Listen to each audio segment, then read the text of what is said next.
এটা আমার খুব প্রিয় একটা কাজ, এতদিন পর বের হলো।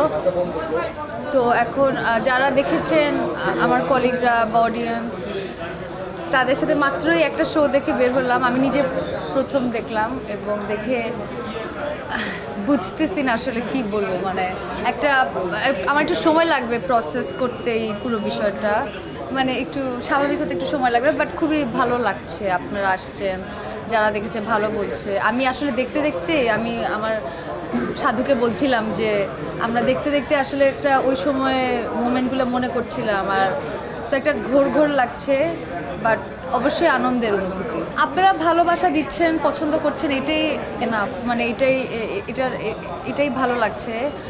কষ্ট মানে আমরা তো আনন্দ নিয়ে কাজটা করেছি, এই ফ্রেজটা আরেক রকম আনন্দের।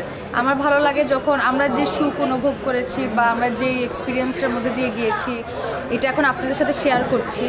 সো দেখি এখন অডিয়েন্সরা আরও যারা দেখবেন আরও কিছুদিন পর আরও বুঝতে পারবো কেমন কী অনুভব। স্যান্ডেলিনা সো, রূপচর্চায় আভিজাত্য। না না, রোদের আলো আমাদের সবার মধ্যে। আমি কেন একা আলো? আমার সাধু, আমার পান্না, আমার পুরো টিম, আমার ডিরেক্টর। রোদের আলো দর্শকের মধ্যেও আছে, হ্যাঁ, সবার মধ্যেই চলে। না হলে আপনারা কি আসতেন বলেন? এত মানুষ। সাধু অক্লান্ত পরিশ্রম করেছে এই কাজটা করতে, যে পান্নাও, মানে ওনারা দিনের পর দিন নৌকা চালিয়েছে। আমাদের মতন শহরে বেড়ে ওঠা মানুষদের পক্ষে সম্ভব না গ্রামের মানে এত কাছাকাছি জীবনে ঢোকার।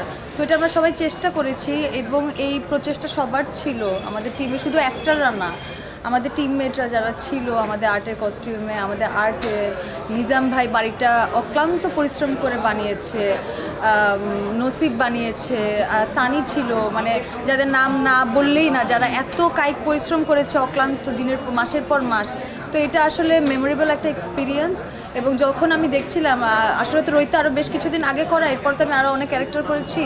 এখন যখন আমরা সবাই একসাথে হয়ে আজকে দিনে দেখছিলাম, বারবার আমাদের ওই মেমোরি স্মৃতিগুলো মনে পড়ছে যে কি অসাধারণ একটা সময় কাটিয়েছি। খুবই ভালো অনুভূতি আসলে। এই এক্সপিরিয়েন্স আসলে ভাষা দিয়ে প্রকাশ করা আমার জন্য ডিফিকাল্ট। একজন অ্যাক্টরের জন্য এটাই তার সর্বোচ্চ বড় সম্মান, যে যখন তার চরিত্রের নামটা বেশি পছন্দ করে বা তার নিজের নামের থেকে তার চরিত্রের নামটা প্রিয় হয়ে ওঠে সবার।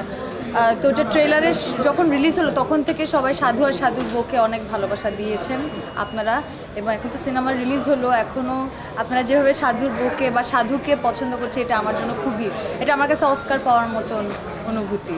ভালো, অবশ্যই। আমার তো প্রথম হাওয়া করেছি যখন, তখনই দুর্দান্ত এক্সপিরিয়েন্স। আমি অ্যাজ অ্যান অ্যাক্টর অনেক কিছু শিখেছি তার কাছ থেকে। এবং রোহিত এমন সময় করেছি যখন মানে হাওয়া থেকে রোহিতের একটা একটু সময় ছিল, এবং এখন এই কাজটাও আরেক রকম অদ্ভুত এক্সপিরিয়েন্স, যেটা আসলে মনে রাখার মতন। এবং উনি মানুষ হিসেবে ওনার সাথে কাজ করে অনেক আরাম। মানে যেহেতু আমি দুটা কাজ করেছি, সো আমার কাছে আমি অবশ্যই বলতে চাই যে কোনো অ্যাক্টরের জন্য এটা ব্লেসিং মেজবা রহমান সুমনের সাথে কাজ করা। কারণ উনি এত কমফোর্ট, এত কিছু নিজেই এত কিছু রিয়েলাইজ করা যায় বা একটা অদ্ভুত এক্সপিরিয়েন্সের মধ্যে নিয়ে যায়। তো আমি অন্য কাজে যেভাবে করি, ওনার সাথে কাজের প্রসেসটাই ডিফারেন্ট হয়। মানে পুরো একদম রিয়েল ওয়ার্ল্ড, মানে আমাকে ক্যারেক্টার জোর করে কিছু করতে হয় না, মানে আমি ন্যাচারালি হয়ে যাই কীভাবে যেন। এবং কোনো একটা ট্রান্সে উনি নিয়ে যায় অ্যাক্টরদেরকে, তারপর ছেড়ে দেয়, তারপর আর কিছু বলে না যে এটা করবা না, উনি জাস্ট ফলো করে তার ক্যারেক্টারগুলোকে। সো এটা একটা অদ্ভুত এক্সপিরিয়েন্স। আমি বলবো যে কোনো অ্যাক্টরেরই ওনার সাথে কাজ করলে অসাধারণ এক্সপিরিয়েন্স হবে, আই বিলিভ। কোনো কিছুই স্যাক্রিফাইস করি না, বরঞ্চ আমি অ্যাড অন করছি। আমি অনেক নতুন এক্সপিরিয়েন্স, নতুন ওয়ার্ল্ড, একটা অদ্ভুত সময় আমি জীবনে পেয়েছি। কোনো কিছুই স্যাক্রিফাইস করি নাই, অনেক আনন্দের সাথেই করছি। আমাদের কস্টিউম ছিল মিমিলা, অসাধারণ ট্যালেন্টেড একজন মানুষ, এবং মেজবা রহমান সুমন এবং মিমিলা মিলে আমরা টিমের সবাই মিলে ডিসাইড করেছি কিভাবে কি হবে।